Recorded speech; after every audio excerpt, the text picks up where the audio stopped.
Hi, and welcome back to Mr. Raymond's AP Government series for today's part 2 of political parties, where we are going to look at the impact of what is called candidate-centered campaigns, why the United States has a two-party system, and why third parties almost never win, but do have an impact. So a lot of you might have taken AP US history last year, and you learned about party bosses like Boss Tweed, or maybe even the concept of King Caucus. These closed-door meetings of party leaders to decide which candidates would run elections in the early days of the Republic. Much of the party's weakened role has taken place in the primary process, which we most associate with the shift from caucuses to the National Convention, in which delegates would fight it out, sometimes for days, over who the presidential nominee would be.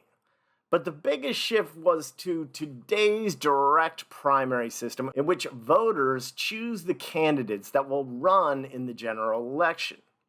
We posed the question last time when looking at super PACs, if the party's power in choosing who will run for office has been diminished. However, from our benchmark, we want to identify the biggest impact of this weakening role of the parties in what are called candidate-centered campaigns. For example, in the 2016 presidential election, we saw two candidates, which we might call quote-unquote outsiders, Republican Donald Trump and independent-turned-Democrat Bernie Sanders, run highly successful campaigns despite the fact that they often lack the backing of national party leaders or the quote-unquote establishment. Candidate-centered campaigns refers to the concept that voters these days are often more interested in the individual running for office rather than the one that the parties would most like to support. They often rely on their own campaign staffs and volunteers, as well as their own fundraising efforts. And your big takeaway is that candidate-centered campaigns have diminished the power of the parties. Now, we will take another look at social media, but the internet has made it much easier for individual candidates to connect with voters and gain support and therefore bypass the traditional party establishment.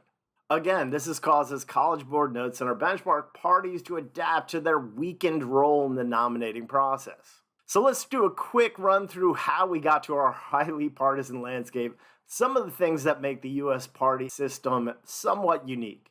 And there's nothing about political parties in the Constitution, but two different factions or parties developed the roots of our two-party system at the beginning of our republic over the role of the new federal government created by the Constitution.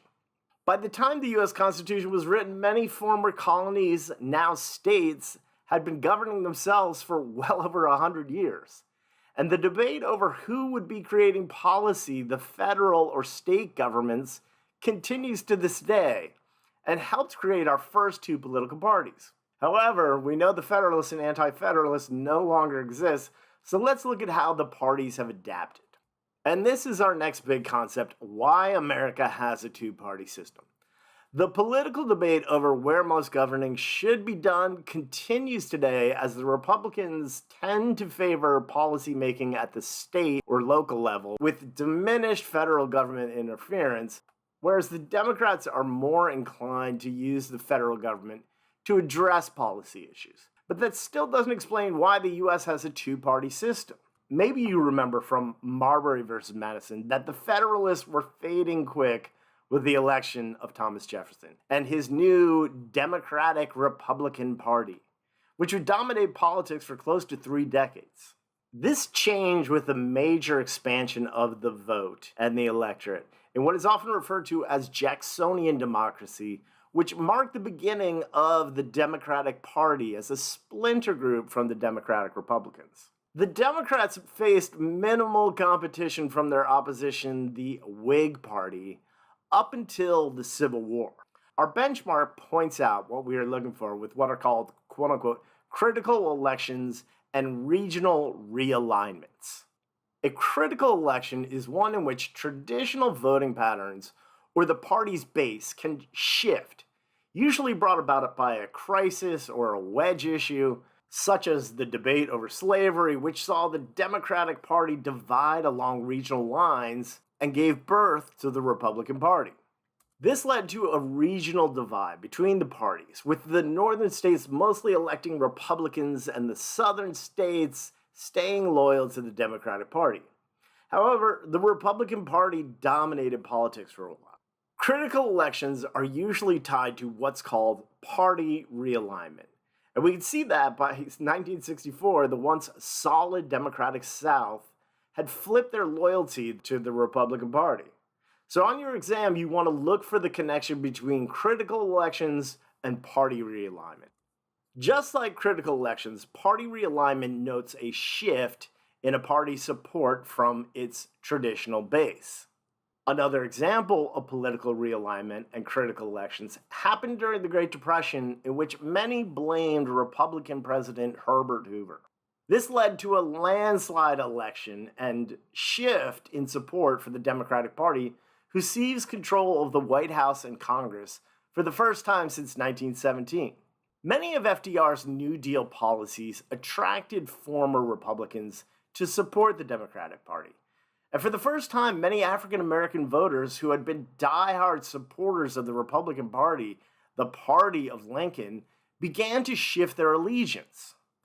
That shift and our most major realignment took place during the civil rights era of the 1960s. Southern Democrats even formed a splinter party known as the Dixiecrats, and the so-called Solid South, who were steadfastly loyal to the Democratic Party, shifted their allegiance. The election of Lyndon B. Johnson and the passage of the Civil and Voting Rights Acts brought about regional realignment as southern states became a stronghold for the Republican Party. So, where does that leave us today? Neither party has a solid grip on controlling the federal government. For the past few decades, we've seen the era of divided government, with both parties trading control of the White House and Congress. We've covered divided government before and how it leads to political gridlock, and in our hyper-partisan era, little ability to create new bipartisan policies. Political scandals and a rising mistrust of the government has somewhat diminished traditional party allegiance, and the increase of independents who aren't afraid to vote for members of both parties in the same election. So, with our last concept, if the role of the parties has been diminished, and by the way, many would argue that it hasn't, why don't we see a movement towards third parties? And here, College Board will want you to identify quote-unquote structural barriers to third parties. One structural barrier is state election laws, some of which only put candidates on the ballot if that party received enough votes in the last election. But the major structural barriers to third parties are the concepts of single-member districts and winner-takes-all. Single-member district means that every seat in the U.S. Congress and state legislatures represent one particular district or region, and whichever candidate for a party wins will gain control of that legislative seat. This is different from multi-party systems, such as we see in Germany, Israel, and many other countries that have what is called proportional representation. Seats in these countries' legislative bodies are divided up by the portion of the votes that that party receives. And they have multi-representative districts, meaning a region may be represented by office holders from different parties in the same district. The next structural barrier is the concept of winner-take-all.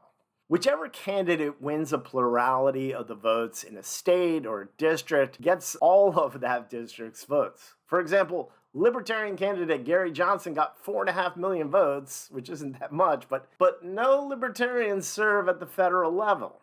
Because of the dominance of the two parties, most voters feel that voting for a third-party candidate would be a waste of their vote. But remember, as we said, the two big structural barriers that perpetuate our two-party system are single-member districts and winner-take-all. So we'll end on this thought. Why do third parties even run? Well, they want to bring attention to their issues, and we often see the big two co-opt their popular ideas into their own platforms, as we sometimes see with the Green Party policy initiatives being scooped up by the Democrats and the Republicans doing the same with libertarian policies. Now, we will pick up on our other big political linkage institutions, the media and interest groups, next time. But for now, I want to thank you guys for watching. And just a reminder, teachers, that this PowerPoint with a wide variety of materials are available at Mr. Raymond's Social Studies Academy on Teachers Pay Teachers by clicking the link below this video. And again, guys, thanks for watching.